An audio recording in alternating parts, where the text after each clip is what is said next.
Welcome back guys sa aming channel. Nandito na naman tayo sa NAIA Terminal 3 at pupunta tayo ulit sa Japan for our 13th trip together at madadagdagan na naman yung prefectures natin. Kung kailangan nyo yung arrival guide and all the requirements, click nyo na lang dito yata or dito.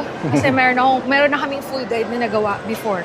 So please watch it na lang. Ang gusto nating ibigay na guide sa kanila ngayon ay big group. Bibigyan namin kayo ng lahat ng pwede namin ibigay na tips kasi may mga kasama tayo ngayon. Yan! Excited na ako makita sila. Baba na tayo. Tara! Let's go! Tara!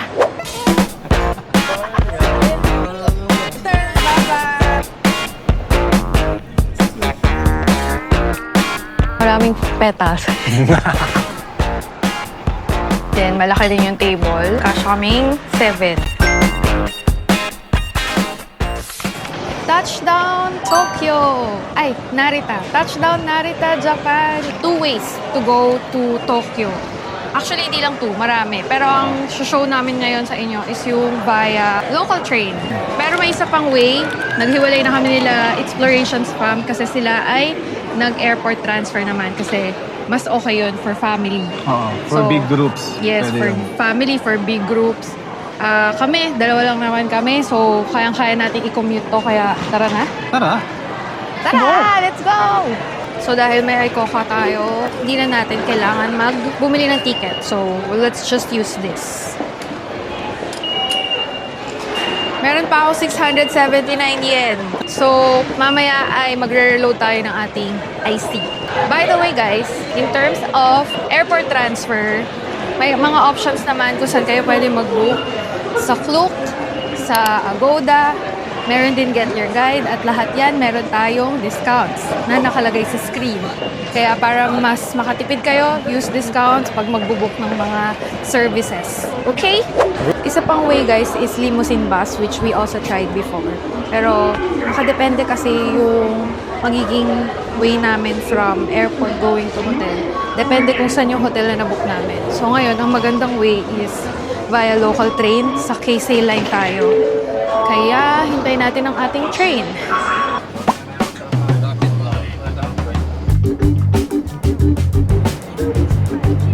北習志野方面東京メトロ東西線直通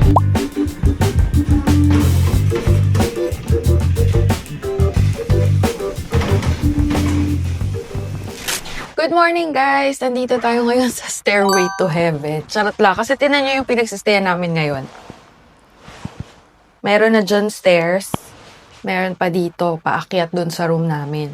So, kakaiba yung pinagstayan natin ngayon. Hindi siya yung typical na hotel na usually pinapakita namin sa inyo. So, this is para Airbnb or apartment type. Kasi the reason, main reason is ang mahal na ng mga hotel sa Tokyo. And ito na yung pasok sa budget namin. But, don't worry. Maganda rin siya. Papakita ko sa inyo quickly ang ating hotel or ating accommodation for this trip. Pagpasok, nandito ang ating toilet. Nagulat ako. Nakakaasa. Toilet. Hinihintay niya ako. So, hiwalay ang ating toilet at shower area. So, yan. Andiyan na sink. Of course, paglabas, may kitchen tayo, guys. Kompleto, merong lutuan dito, may sink, at may mga pwedeng gamitin sa ilalim. Kettle, meron ding microwave, at syempre, ref. Yung ref natin, hindi pa bebe yung ref, ha. Malaking ref. As in, pwede mag-stock ng maraming grocery items and all siya. Ito ang maganda, I like this, kasi meron tayong washing machine, so pwede tayong maglaba talaga anytime. At pwede magpatuyo ng damit sa CR kasi may dryer. Tapos pwede rin magsampay doon, papakita ko later. But, shower area first. Here, yan, yung sinasabi ko, pwede mag-dryer doon, magsampay. Tapos, ito yung controls. Of course, bathtub. Dito naman sa left is sobrang laki ng ating closet space. Pwedeng lagyan ng mga gamit. Ito na ang room. Double bed, may side table, malakas ang aircon, very good. And dito, pwede magsampay dyan. Lalagay mo yung stick, and meron tayong table dito na magulo na, 2 chairs.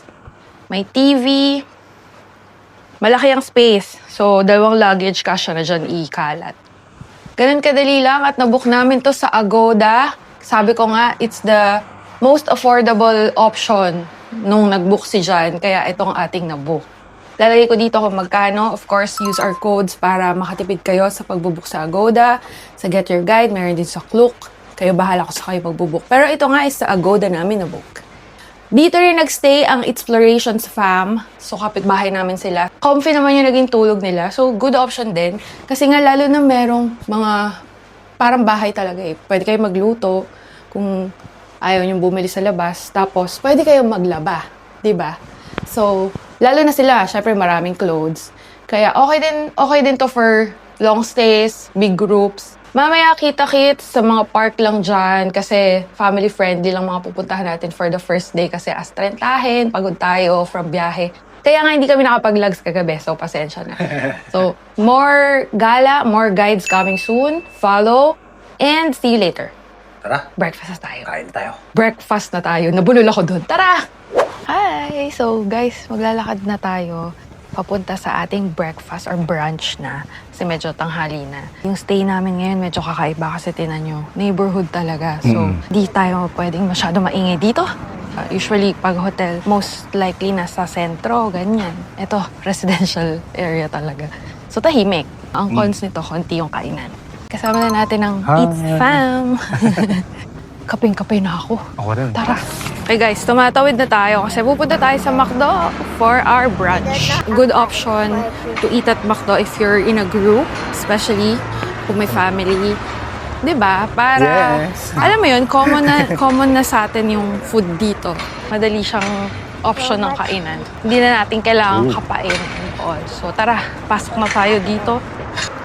Coffee. Bago to ah. Yun nga, tinry ko yun. Pwede niyong piliin kumuha ng number na ganito para table service. So, dadalhin na lang nila yung order sa table para hindi na kayo bababa. Kasi minsan nasa second or third floor pa yung kainan. Tulad ngayon.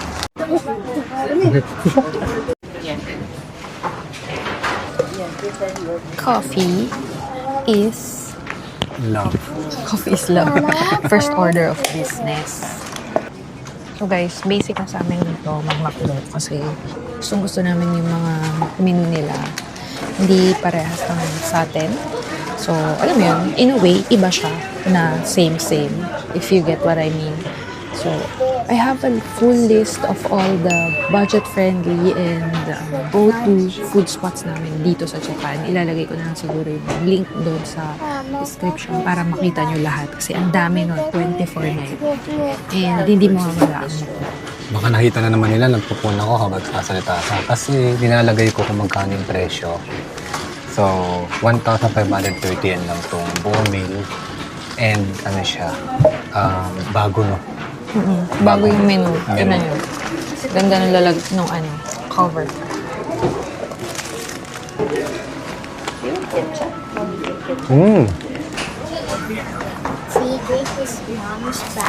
So, dito tayo sa station, going to Shinjuku-gyoen. So, advice namin sa inyo guys, especially kung meron kayong mga bit-bet na mga luggage or stroller, hanap kayo ng elevator, ha?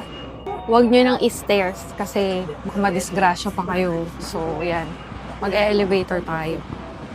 When it comes to train, huwag kayong mag-alala kasi kasyang-kasya ang mga luggage na malalaki, pati yung mga strollers. Kasi maluwag. See? Specific space for mga natin. Kung may dala kayong mga strollers. Maluwag talaga siya.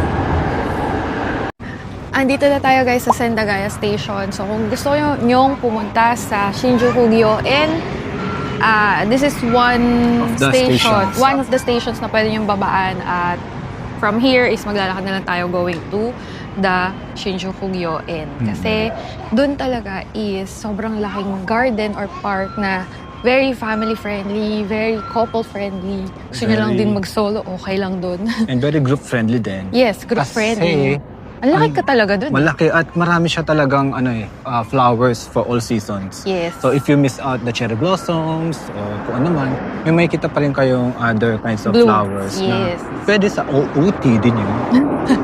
At sa Instagram nyo. Pero ayan, tara. Start na tayo maglakad going there. At papakita namin sa inyo yung mga pwede pang flowers na makita kahit past na ng cherry blossom season. Let's go. Azalea. So we can see this, Meron the pa. Fukurokuju. Fukurokuju. This one. I want Yes, you can see this also. Hey! this one. Whole year may flowers dito. Kung hindi man, autumn, di ba? Ito maganda. Ganda rin yung colors dito during autumn season. So, syempre right now, April, mid-April. Kaya, ito ang mga expect natin dito. This one. Yan. Ito. Usually naman sa baba. I want the dark pink one. So, admission guys, adults 500 yen, students 16 and over, and seniors 65 and over, 250 yen. Children 15 and under is free. Let's go! So, pwedeng IC card, pwede rin credit card, pwede rin cash. So, yun. Bili na tayo ticket natin. Tara. Credit card tayo. Yeah, I will go to credit card. Okay, go.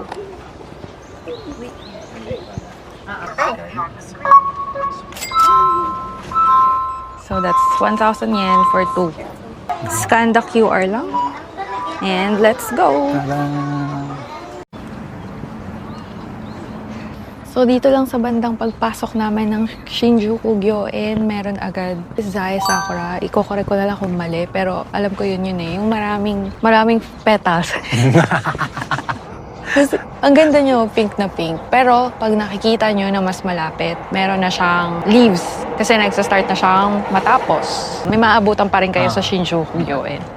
Sa unahan pa lang to so marami pa banda doon, for sure. I saw a giant ant. Ito yung azalea, no? Ay, ang ganda So, nun. kapag nag-pick to, lahat Yes. yan may color. Ngayon kasi may ibang green pa eh. Pero ganito siya, technically, sobrang grabe oh. Diba? Wow. Enjoy lang sa flowers dito sa Shinjuku Gyoen.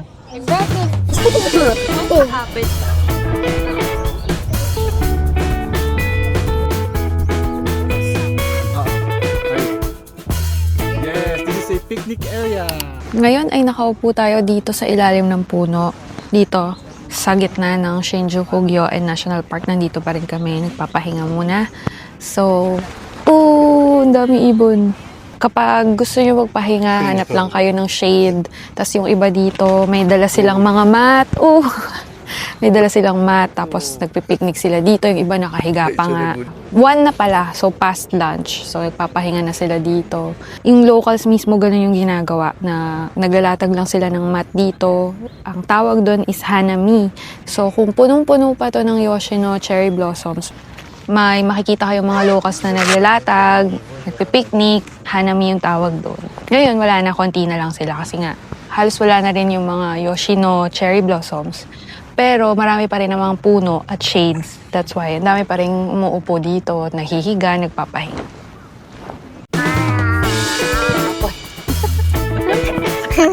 Sage, Sadie, and Beanie from the Explorations family. Go!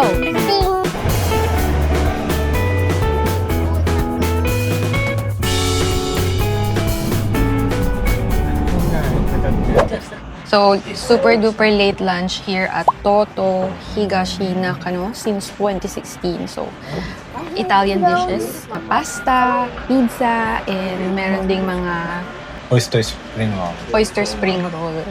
Nung papasok kami dito, pinag-intay nila kami ng sandali kasi hinanda pa nila yung chairs and tables kasi sabi namin 7 kami.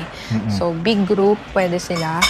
Dito nga lang siya sa second floor kasi sa baba, medyo high chair. So, hindi siya masyadong kid-friendly. So, pinakyat kami sa second floor para mas maganda yung upuan natin. Galing nila sa attention to details, Yes. no? Kasi nakita lang nila si Beanie that time, eh. Oo. Sabi lang namin 7. Tapos nakita nila may isa kaming kasama na bata. So, sabi nila, hindi mo na kami pinaupo doon sa high chair kasi nakita may bata. Pinakyat. So, good option for big groups. And Kasi for nga, family. yes. Very comfy yung mga seats. Then, malaki din yung table. Yun. Kasha kaming 7. Not the usual na kinakainan namin dito, but so far masarap ang mga natikman namin. Yes. Hindi maaalat. Pero ang lasa, That's the oyster. sarap.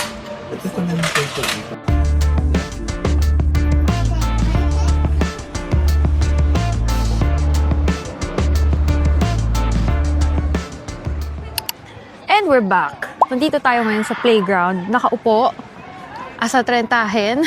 At habang sila ay naglalaro dun, kasi nakakita kami ng random playground dito, malapit lang sa pinagsasayan namin. And common po yun dito sa Japan, if you guys don't know yet. May random parks, random playground, very community-centered ang Oo nga. kanilang mga ganitong spots. So, very family-friendly, or kung hindi naman family, kung hindi kayo group, couple. Upo lang kayo dito. Yeah. Di ba? People watching, train watching kasi ang ganda ng view namin. Yes. Parang may dumadaan na train Train. palagi. And if maabutan nyo yung peak dito sa park na ito, which is Ochai Park. Ochiai. Ochai Park is may cherry blossom. Punong-puno ng cherry blossom sana to. Kaso past na tayo ng cherry blossoms. Kaya green na yung nakikita natin sa background. And on my right ay maraming kids na naglalaro. Oo. Kasi malaking playground siya. At parang ito yung pinakamaraming kids na nakita tayo na naglalaro talaga sa playground. Kasi usually pag nakakita tayo ng playground, konti lang naglalaro eh. Yeah, tsaka Ito, maliit lang Oo, yun. maliit. Tapos ito, ang dami talagang naglalarong kids. At may basketball area pa nga doon. Oo nga eh. Nainggit ako sa basketball. Talagang, ang dami naglalaro. Yes, and these are free, guys. So, pwedeng-pwede kayo tumambay dito anytime you want. Pwede siyang, kapag wala kayong masyadong itinerary for the day, pwede kayo magpahinga lang sa mga ganitong park dito sa Japan. Ewan ko lang kung nakikita, may biglang nagsisipline dito. Oh, may pa-zipline sa likod.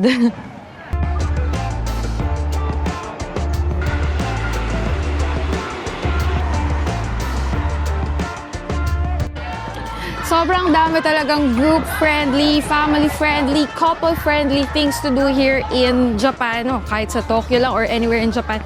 Kaya stay tuned kasi marami pa tayong gagawin. Day 1 pa lang to. Wala pa talaga tayo dun sa main events. May main events ano. Hindi, pero may mas maganda tayo pupuntahan pa bukas, kaya stay tuned. Yeah. Don't forget to follow, subscribe, and use our codes. And see you again next time. Thank you for watching, Taranyan. See ya! See ya, bye! Bye!